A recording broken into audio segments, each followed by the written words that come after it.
찬양 하나님께 올려드렸습니다. 감사합니다. 우리 교단이 규모가 우리나라에서 제일 크다라고 제가 알고 있는데 이 교단을 책임지고 이끌어 나가시는 총회장님 배광식 목사님이십니다.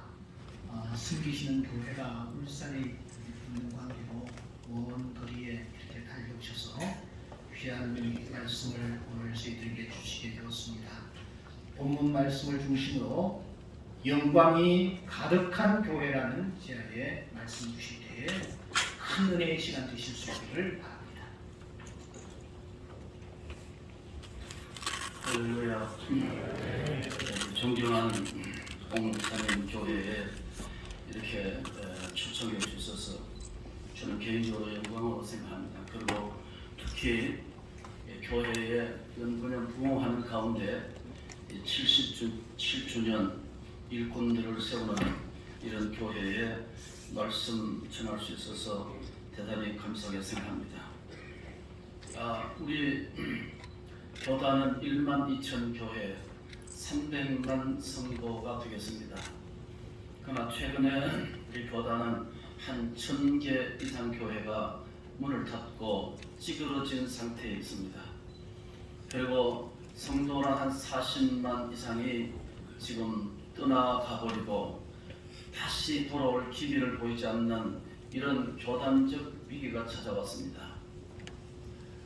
이렇게 우리 교단과 한국교회가 위기를 맞는 것은 저희 나름대로 한 3가지 이유가 있다고 생각합니다. 그것은 소위 말해서 세속화, 세큘레이션 하는 세속화지요. 각사가 말한 대로 이 세속화는 반드시 도시화를 이루고 도시화는 교회의 세속화를 이룬다고 말했습니다. 이것이 교회 안에 깊숙이 들어왔어서 오늘 교회가 타락해가는 이런 시점에 와 있다는 것입니다. 좀 전에 우리가 아는 대로 사회학적 용어로 파스트 모더니즘, 그래서 후기 현대주의죠. 이게 모든 종교가 동등하다 그러고 편리와 수월성을 추구하는 이런 것이 들어왔어서 이제는 헌신의 열기가 떨어지고 우리 가슴 속에 거룩함이 떨어지는 이런 종교적 기현 현상이 오늘 우리 사회 속에 있다는 것입니다. 세 번째 말씀하는 것은 우리가 코로나 팬데믹 일부지요. 이것은 교회를 초토화시켰습니다. 예배를 정부에서 방해를 했습니다. 이런 넓은 교회도 10명, 20명, 30명 방해를 했습니다. 이런 것을 통해서 정부에서 만들어낸 것이 무엇이었습니까? 비대면 예배. 이건 예배가 아닌 것입니다. 비대면 예배를 만들어서 우리에게 억제기 시작하고 관리들을 파송해서 교회 예배를 간섭하고 방해했죠. 저는 올간조선 오블로에 이 부분에 대해 신랄하게 인터뷰를 하고 실은 적이 있습니다. 이런 것들을 통해서 교회가 찌그러들고 쪼그러드는 이런 시점에서 충정교회는 이렇게 부흥하면서 일꾼들을 세운 것은 참으로 영광스러운 일이라 그렇게 생각합니다. 우리 한국 장로교회는 근원적인 측면에서는 칼빈 신학을 따르고 있습니다. 그리고 조직 교회로서의 제도적 측면에서는 우리 스코틀랜드의 장로교회를 따르고 있습니다. 그리고 신앙 고백적인 면에서는 웨스트민스터 신앙 고백서에 근거한 것을 오늘 한국에 있는 장로교회의 뿌리라 그렇게 말할 수 있습니다. 이런 근원적인 측면과 조직 교회로서 신앙 고백 면에서 이것을 우리 한국 기독교 장로에서 뿌리라 그렇게 말할 수 있습니다. 이런 장로교 제도는 16세기에 종교개혁으로 출발을 했습니다. 유럽에 그 당시에 여러 종교개혁의 운동이 일어났었습니다. 그런데 많은 개혁자들이 일어난 가운데 특히 찌릉글리나 연 칼빈에 의해서 세네가를 중심해서 일어난 그런 종교개혁 신학과 정치제도의 기원을 우리 한국 기독교 장로교회는 우리가 따르고 있고 그 기원을 삼고 있다 그렇게 말할 수 있습니다. 제가 왜 이렇게 말하냐 하면 장로교회 중직자라면 적어도 우리가 어디서 왔는 것이고 우리 신학의 노선을 어떻게 추구하고 있는가를 간략하게 이렇게 서머리하고 있다는 사실을 기억하시면 되겠습니다. 우리 장로교회 제도의 기본은 무엇입니까? 당회와 노회와 총회라. 이것을 우린 치리회라 한 것입니다. 여러분 여기서 권사가 되시고 집사가 되시고 여러분께서 당회 장로가 되시면 울산에 오든 여러분 어느 교회 가든 그 다음에 저 미국에 있는 우리 교단의 교회가 있는데 거기 가도 역시 장로가 되는 것입니다. 장로가 되셨는데 장로를 그만두시고 무임장로 되죠? 그러면 전국에 어디 가도 무임장로가 되는 것입니다. 이걸 뭐라고 합니까? 7.2회 동일체의 원리라고 하는 것입니다. 한 교회 결정은 전국교회 결정이 되는 것입니다. 오늘 충정교에서 장로님을 세우시고 집사 권사를 세운 것은 전국의 1만 2천 교회가 동일하게 장로가 된다는 것입니다. 그런 의미에서 장로의 7.2회 동일체의 원리가 된다는 것입니다. 역시 여기서 잘려버리면 전국에서 잘린 것이 됩니다. 여기서 치리받으면 그 가서 장로하면 되지 안 되는 것입니다. 그걸 7.2회 동일체의 원리라 이런 것을 좀 알고 있으라 이런 의미에서 제가 말씀을 드린 것입니다. 그러면 이게 옥성성 목사님을 뭐라고 하냐면 위인 목사로 하는 것입니다.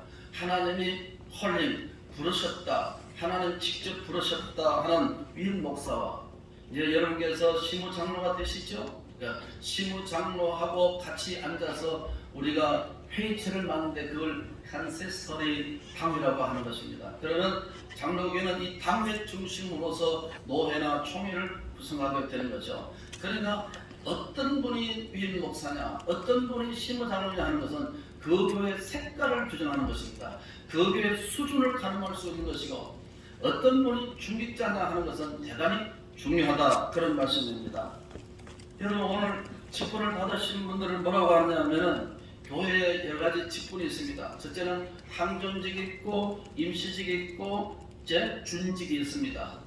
준직이라는 말은 강도사와 목사후생을 준직이라고 그러고 임시직은 그야말로 1년씩 임명하는 직을 임시직이라 하고 오늘 여기 있는 분들을 뭐라고 하냐면 항존직이라고 하는 것입니다. 항존직이라는 것은 교회가 존재하는 한 항상 있어야 할 직책을 항존직이라고 하는 것입니다. 자, 왜 그럴까요? 교회 역할이 무엇입니까? 말씀 전하죠. 말씀을 가르치죠. 그건 위인 목사가 하는 것입니다. 교회를 치리하고 교회를 관리해야 되죠. 이건 뭡니까? 시무장로가 하는 것입니다. 교회를 위해서 이제 재정을 맡고 선교하고 재정을 관리하죠. 그건 시무집사, 안수집사가 아니고 법적으로는 시무집사입니다. 그 다음에 교회를 신방하고 기도하고 그런 것을 누가 하십니까? 권사님, 시무권사가 하는 거죠. 이게 교회 본질이라고 하는 겁니다. 교회 본질을 맡아서 하는 것을 뭐라고 합니까? 중직자라고 하는 것입니다. 교회가 존재하는 한 항상 있어야 할 직책이니까 얼마나 귀한 직책이냐 하는 것을 여러분께서 인식하고 있어야 될 줄로 믿습니다.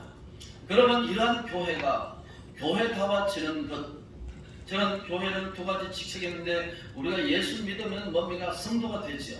그런데 우리가 성도의 직분이 있는 것이 아니라 직분을 받았습니다. 그건 뭡니까? 우리가 일꾼의 신분 두 가지 있습니다. 그럼 여러분 성도의 신분 있죠? 일꾼의 신분을 맡았습니다. 이게 그러니까 교회는 뭡니까? 일하기 위해서, 헌신하기 위해서 여러분 하나님 앞에 직분을 받은 것이라 그렇게 말할 수 있을 것입니다. 그러면 이와 같은 하나님의 교회가 교회다워지는 것은 오늘 본문에 세 가지 본질적인 요소가 있다고 하겠습니다. 가장 기본적인 것이죠. 그 기본적인 것을 오늘 10절에 이렇게 말씀합니다. 구름이 성전에 가득하며 그랬습니다.